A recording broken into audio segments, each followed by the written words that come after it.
Today, actually, in Toronto, we're starting our own sister movement in solidarity with the Occupy Wall Street protests.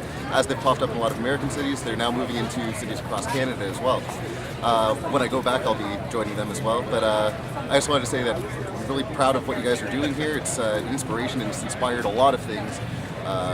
And I'm hoping that not only that, I know it's originally for corporate greed and corruption, but I am also hoping that it starts to include other activist movements as well. I know a lot of demonstrations that I go to, I meet activists from environmental movements. I'm a peace activist myself, or economic and labor rights.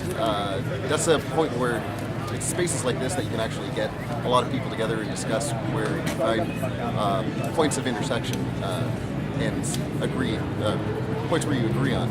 And I think now that the movement has grown as much as it has, it is time to start having a conversation of what a list of demands maybe happens to be.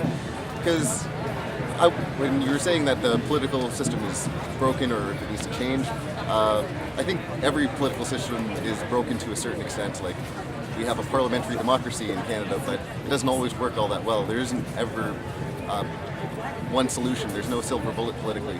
So what it is required is, within the system that you have, sometimes you work to exploit for as much progressive policies as you possibly can, and only when it doesn't yield those policies, then you try to maybe restructure the system. But I don't think right now it needs to be a complete overhaul.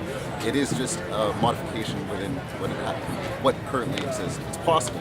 It does happen in a lot of other countries, but perhaps like electoral reform is one thing that you can do. That would change a lot of things, because I guess a lot of this occupation, or this particular demonstration, happens to do with the undue influence of Wall Street on Washington, for instance.